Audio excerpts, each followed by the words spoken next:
Bonsoir à toutes et tous et bienvenue ici dans cette vidéo avec une antenne ouverte spéciale dédiée aux supporters du VFC. Très heureux de vous retrouver dans cette vidéo, ce projet qui naît pourquoi ? Tout simplement parce que vous le savez, je suis devenu le nouveau speaker du BCO à Orchy. Je serai donc une semaine à Orchy, la semaine suivante à VA et donc ça va s'alterner comme ça. Et donc forcément quand il y a des matchs à Orchy, je peux pas regarder les matchs en direct. C'est compliqué de speaker le match de basket et en même temps de regarder le match. Et plutôt que de regarder les résumés, je me suis dit mais qui mieux que les supporters du VFC pour nous raconter ce qu'ils ont vécu lors de ce déplacement. Alors parfois des péripéties, mais c'est aussi intéressant de discuter, de parler un petit peu de l'équipe. Et donc on va faire un petit point lors de ce déplacement du VFC à Caen pour le compte de la 7e journée de championnat national au stade Michel Dornano. Plus de 11 000 spectateurs ont assisté à la rencontre et à l'arrivée un score nul et vierge, 0 partout, un point pris à l'extérieur, mais surtout un match où on a vu une défense valenciennoise solide face à une équipe de Caen descendue de Ligue 2 et toujours en reconstruction. Rémi Boissier, lui, de son côté, a été averti du côté du VFC avec un carton jaune, tandis que Gandouillet, M. Villa ont écopé d'un carton jaune pour le SM Caen. Mais ce soir, ce qui compte, c'est la voix des supporters qui ont fait la route pour encourager les Rouges et Blancs, qui ont fait la route, pas forcément. On va en parler dans quelques instants. On va leur donner la parole avec nous aujourd'hui. Il y a Bernabé le Boulonnais. Salut Bernabé. Salut, ça va ? Ouais, ça va très bien. Sois le bienvenu, toi, sur cette antenne ouverte dédiée aux supporters du VFC. Il y a également Gitan des Roysters qui est avec nous. Salut. Salut. Alors les amis, merci d'être avec nous ce soir pour discuter un petit peu du club. Donc je rappelle Bernabé, toi tu es du coup des GRB. On a l'habitude de te voir au Hainaut régulièrement. Toi tu as vécu une aventure un peu particulière pour aller à Caen. On va dire que t'as pas vraiment vu le match en fait. Bah ouais, c'est ça. En fait, moi, il faut savoir que j'habite Boulogne-sur-Mer et que j'ai l'habitude de faire la route directement de Valenciennes. Donc, pour les matchs à domicile, je fais la route entre Boulogne-sur-Mer et Valenciennes. Et là, j'étais à Valenciennes pour des raisons personnelles. Donc, je me suis dit, je vais faire la route tout seul parce que j'avais prévu un week-end à Caen. Ok. Et le truc, c'est que je suis tombé en panne sur la route pour aller à Caen. Donc, je venais même pas assister au match. J'ai passé mon après-midi chez le dépanneur, au garage, enfin super cool quoi. Et alors t'es tombé en panne à quel moment ? T'étais à la moitié de la route ? Ça faisait 1 heure que je roulais quoi, donc même, j'avais bien avancé. Ah ouais, complètement. Et du coup je me suis retrouvé au penalty le soir pour regarder le match. Ah ouais. C'était pas du tout prévu. Ouais, ça fait cher le déplacement là. Ah ouais, non, mais là, ça va coûter assez cher, mais bon, ça fait une anecdote, quoi. Ouais, complètement. Alors ça, c'est vraiment la passion. Et donc toi, tu fais le déplacement du coup de Boulogne-sur-Mer tous les soirs de match pour venir au stade du Hainaut. Ouais, c'est ça. Et le pire, c'est que quand on joue à l'extérieur et que je fais un déplacement, je fais d'abord la route entre Boulogne-sur-Mer et Valenciennes, et après, je fais la route entre Valenciennes et le lieu de déplacement. Donc, moi j'ai 2 déplacements en un, mais moi je trouve ça cool quand on fait ça avec les potes. Mais c'est super intéressant ce que tu nous dis. Ça veut dire quoi ? Ça veut dire que tu trouves pas forcément à Boulogne et notamment Boulogne qui est aujourd'hui en Ligue 2 ce qui t'anime ou t'as une vraie attache avec VA ? Pourquoi tu continues et tu viens soutenir le VAFC ? Ben en fait, depuis petit, mon père m'a mis au stade en fait. Quand j'étais petit, donc forcément, on continue à supporter VA, on va dire à cause de mon père. Mais en fait, j'ai jamais trop suivi Boulogne. J'ai toujours été VA, j'ai toujours été abonné au club et je continue de faire la route depuis petit quoi. Depuis 2012, j'habite à Boulogne-sur-Mer et depuis 2012, je vais au stade du Hainaut. En faisant la route quoi. En faisant la route. Et malgré la galère qui t'est arrivée là vendredi, toi ça te donne quand même envie de reprendre la route la prochaine fois et de faire un nouveau déplacement ? Ah oui, totalement. J'ai déjà prévu un déplacement à Versailles. Magnifique. Donc c'est que ça va quoi. C'est que t'es vraiment fidèlement attaché au club, c'est vraiment cool. On va revenir aussi sur le stade du Hainaut, on va parler de l'équipe dans quelques instants. Avec nous, il y a Gitan des Roysters depuis 2004-2005, donc toi tu connais vraiment bien l'équipe toi Gitan. Oui, je connais vraiment bien l'équipe. En fait, ce qui s'est passé, c'est entre 2004 et 2014, j'étais roster. Après des problèmes, j'étais dans le silence et je suis revenu la saison dernière chez les rosters. Et la saison dernière, je faisais Saint-Omer-Valenciennes pour suivre aussi également le VFC. Et depuis l'âge de mes 2 ou 3 ans, je vais au stade, quoi. D'accord. Et donc toi, tu as forcément connu la montée en 2006, la super montée en mai en Ligue 1. On va peut-être en reparler un petit peu après. Toi, comment t'as vécu ce déplacement à Caen ? Est-ce que déjà, toi, t'as pu aller au stade ? Ou est-ce que t'es tombé aussi en panne ? Décidément, on n'aurait que des supporters en panne. Non, en fait, nous sommes déplacés à 14, 9 en bus, en minibus et 4, non, t'as 13, pardon, 9 en minibus et 4 en voiture perso. D'accord, ok. Et donc, toi, tu relatais aussi tu parlais d'un accueil chaleureux de la part des supporters de Caen. Ça, c'est ce qui t'a marqué durant cette rencontre? Il y a eu, bah ouais, ça c'était super cool que bah, quand on est arrivé dans le parcage, que les supporters de Caen nous ont chambré et on a même discuté avec eux, partagé une bière avec eux. Et ça c'est pas dans tous les stades, hein. Ouais, bah ça c'est cool, ça c'est vraiment le football qu'on aime.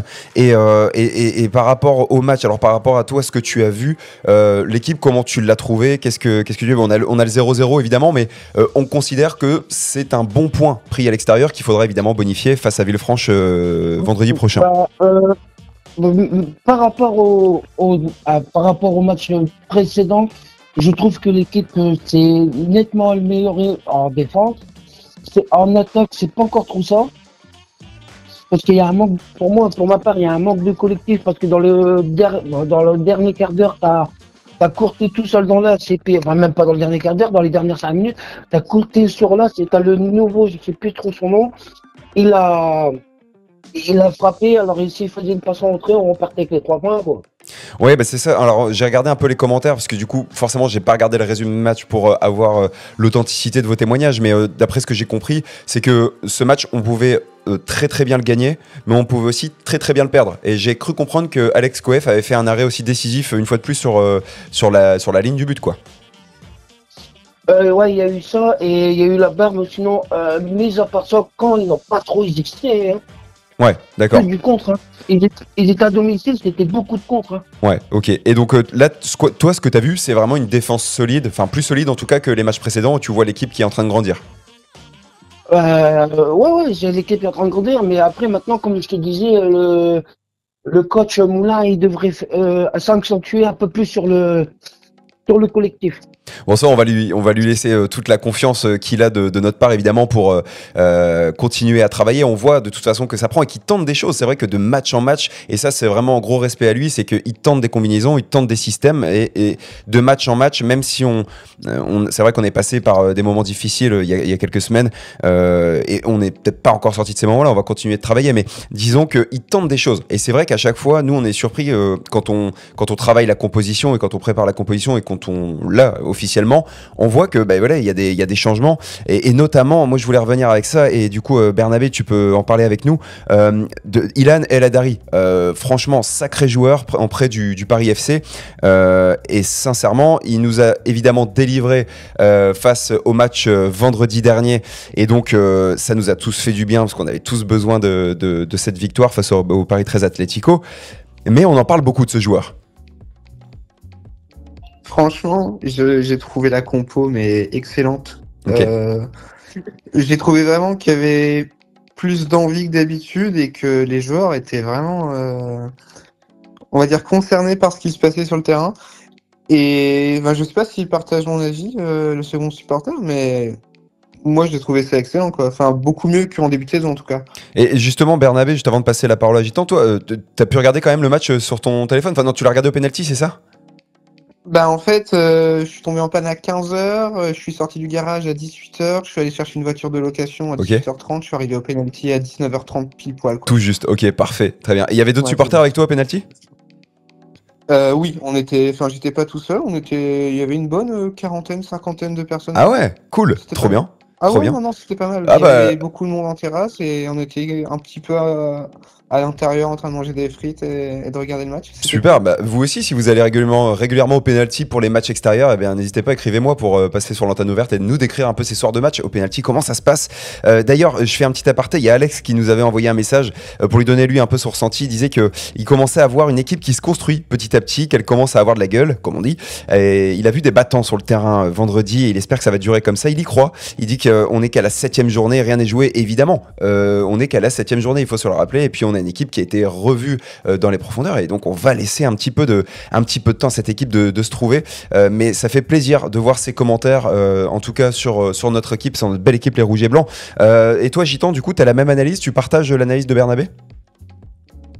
Sur les 2 derniers matchs, ouais, je partage la même analyse. Je vois que on voit des chiens, quoi, parce qu'au début, on voyait plutôt des chats ou des chatons. Maintenant, on voit un peu plus de chiens, quoi.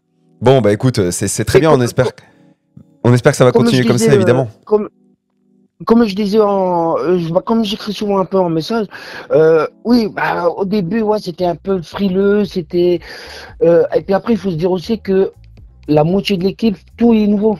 Que ce soit le coach, que ce soit les joueurs, que ce soit les dirigeants, tout est un peu nouveau cette année.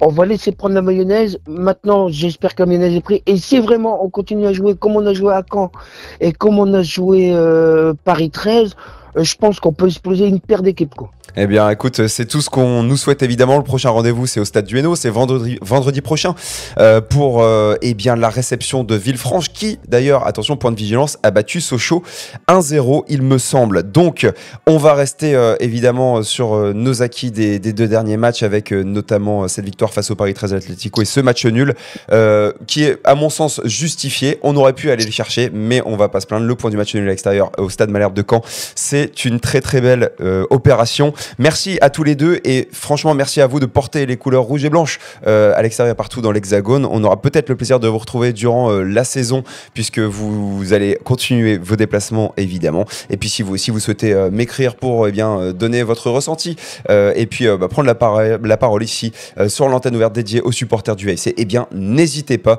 ça se fera régulièrement tout au long de la saison. Portez-vous bien, merci à vous les amis, continuez à porter nos couleurs rouges et blanches hautes. On se voit vendredi prochain au Stade du Hainaut. À très bientôt. Bye bye.